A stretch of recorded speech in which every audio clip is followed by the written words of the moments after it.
Look at this. Edge to edge, pink all the way through. No gray ring, no dry outer layer. And the method that gets you here? It's backwards from everything you've ever about cooking steak. This isn't just another steak. Reverse searing changes everything.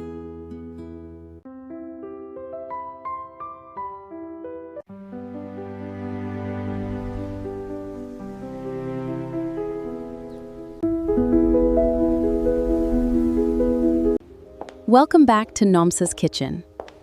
Today we are making the perfect ribeye.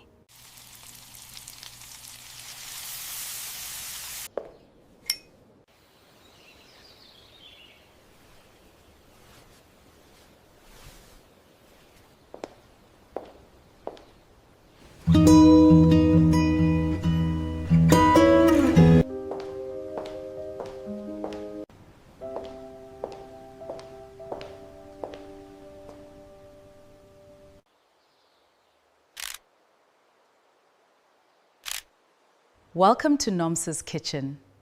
I am so glad you are here.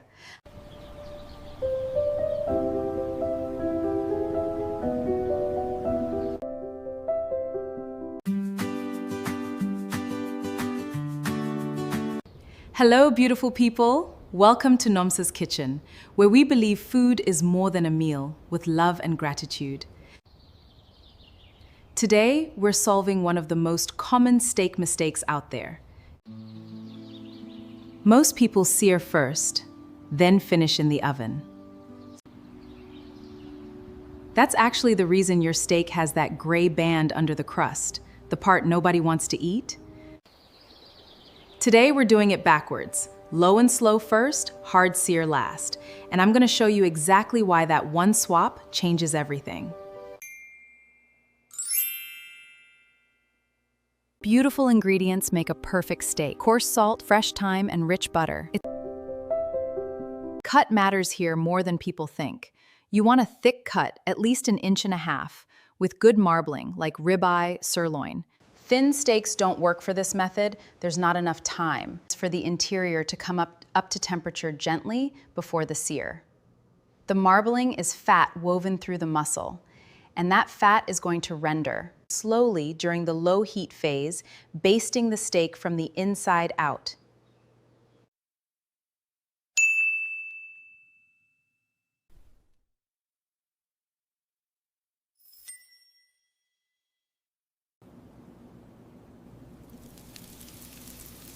To start the perfect reverse sear, we place our ribeye into a low-temperature oven at 225 degrees.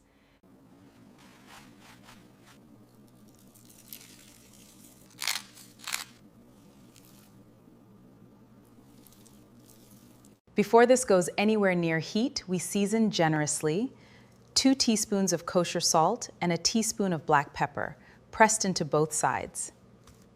Then a light coat of neutral oil, just enough to help everything adhere. Pat it dry first though. A dry surface. This is where this whole method starts working in our favor. Here's the actual science. When you sear first, the outside spikes to a very high temperature immediately. Heat has to travel inward from there, which means by the time the center hits medium rare, the outer ½ inch has overshot. That's your gray band. Reverse sear flips the order. We bring the whole interior up to temperature slowly and evenly at a low oven temp, so there's no steep heat gradient to fight. The steak comes out of the oven already at medium rare, edge to edge. Traditional searing creates a steep gradient.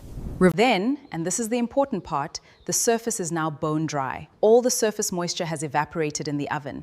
That means when it hits the pan, it doesn't waste energy steaming off water.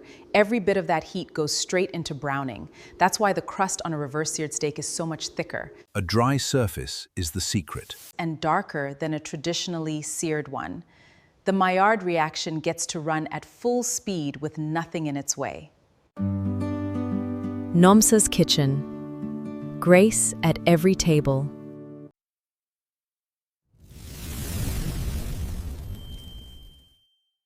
So So here's exactly what that looks like. Place your seasoned steak on a wire rack, cook it in a 225-degree oven until the temperature reads 120 degrees. For medium rare,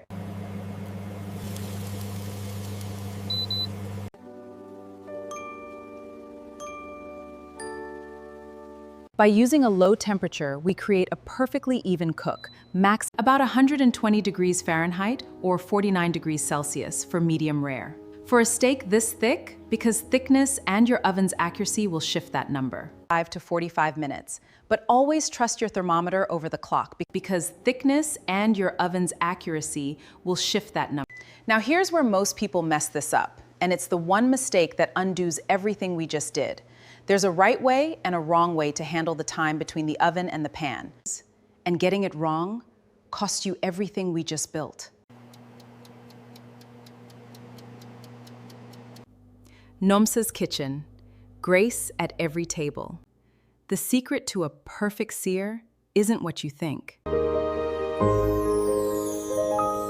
Preparing several steaks at once gives you restaurant-quality meals.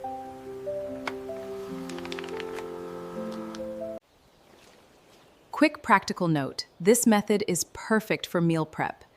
Do the low and slow oven phase for 2 or 3 steaks at once, pull them all at the same internal temp, and then, for the ones you're not eating today, cool all the way to room temperature first.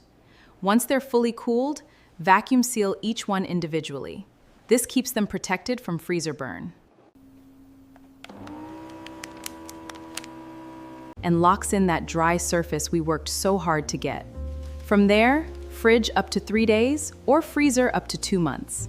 When you're ready, sear straight from cold, no thawing needed, bag removed just before it hits the pan. You already know it'll need a slightly longer sear to catch up, so you plan for it. And you still get that same dry surface advantage, actually even more pronounced, because cold storage pulls out even more surface moisture.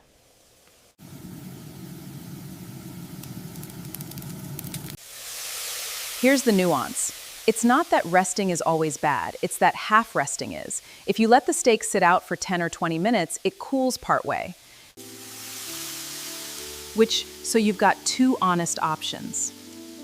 Sear it immediately within a minute or 2 while it's still at temperature, or if you're meal prepping like we just covered, let it cool all the way down and refrigerate or freeze it properly.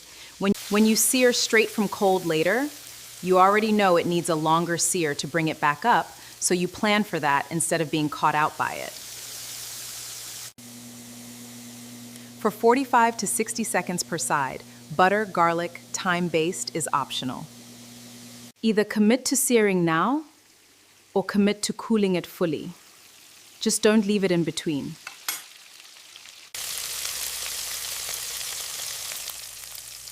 One last step before we slice. Let the steak rest for 5 to 10 minutes. During cooking, the juices are driven toward the center of the meat. Resting gives them time to redistribute. So they stay in the steak instead of running onto the cutting board. You've waited this long. Give it just a few more minutes.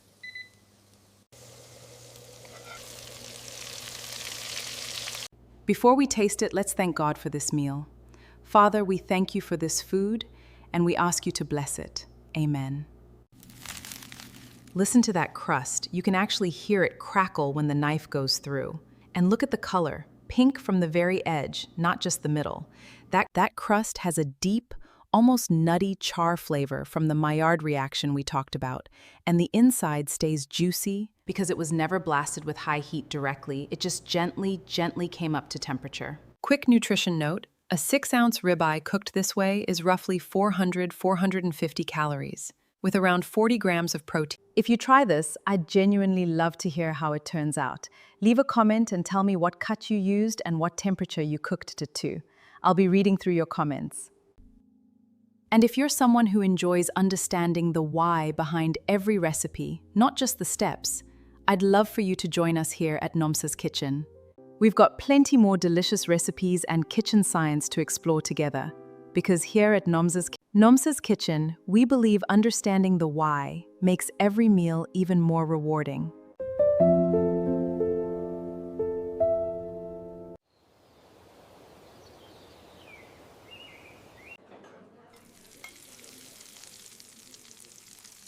And let us not be weary in well-doing, for in due season we shall reap, if we faint not. May God bless your home, your kitchen, and every meal shared around your table. Nomsa's Kitchen. Grace at every table.